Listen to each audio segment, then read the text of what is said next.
Hey guys, welcome back. My name is Paul, and it's definitely been a crazy few days around the house with lots of rentals going on, but I want to get this video done as it's a follow-up to my second last video that I did, which was about rolling the Foxbody Fenders. In that video, it was more of an observational type video. I want to show you the complete process from start to finish, and it was ran in time lapse. So I mentioned that I was going to do an instructional video, so that's what I'm doing here today. I want to touch on the important things that you should focus on and keep in mind while you're doing the job so it's successful for you, so you can get it done without cracking paint or distorting fenders. So let's get started. All right, your first order of business is to set up the car. So you want to place a couple of jack stands under the subframe connectors to stabilize the car. Once that's done, then you can focus on heating up that rear quarter. This is a very important step because there's going to be some movement in the quarter, and you need that flexibility in the paint to prevent it from cracking. If it's summertime when you're doing the job, I would push the car outside and let it cook in the sun, and then apply more heat. I continue to apply heat throughout the process. As you can see, I just dropped it. I place it on the rear diff and I just let it blow up. Once you're comfortable with how warm the quarter is, then you got to start setting up the roller. I start with basically no pressure. You can see I'm trying to adjust the pressure. I'm just trying to get the alignment of the roller at this point. So I'm going to spend a few minutes just rolling back and forth with no tension on the roller, and just to check out the alignment. Once I get the alignment, or I think I got the alignment, then I'll start applying a little bit of tension on the roller, and then I'll start rolling slowly. As you can see, I'm just doing little small movements. I'm not putting a lot of pressure on.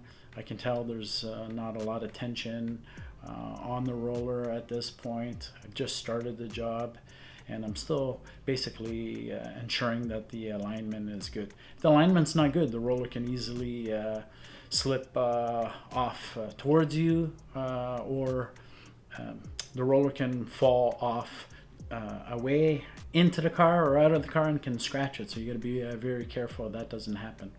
Once you get a groove going, then you can pick up the pace a little bit and you continue to apply tension.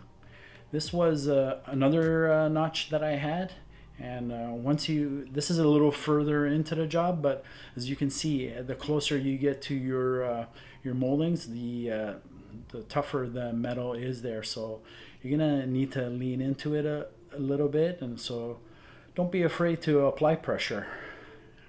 Right here I got a pretty good groove going, so you go with it, the alignment's good, and then you start sort of digging into the corners. Those areas are very difficult. The metal gets really tough there, and you got to lean into it a little bit more than what you think you need to lean into it. So this is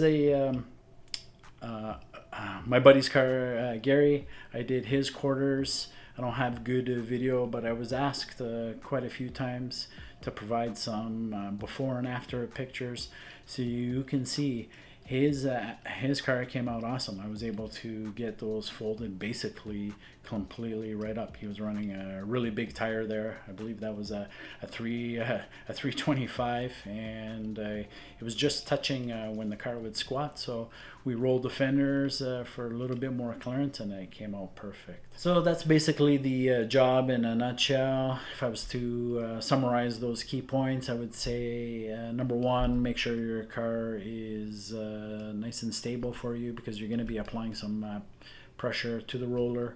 Number two, you want to heat up those quarters nice and warm. You need that flexibility in the paint, and make sure that you continue to keep the quarter warm the entire time.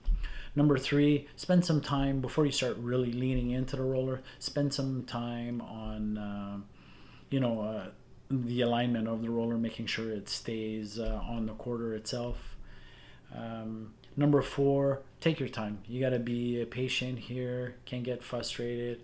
It's a taxing, tedious job, but there's no way around it. And number 5, and this is the one that I feel where a lot of people go wrong, is they apply too much tension to the roller all at once. So you got to do it in small increments. So just keep applying a little bit at a time, a little bit at a time, and you will see that the quarters will start folding. So I hope those tips help you out. You know, it's not the easiest job to do, but it's certainly doable. If you follow my tips, you'll get it done. So hope you enjoy the video. Hopefully it's helpful. Don't forget to like, comment, subscribe to the channel, and as always, thanks for watching.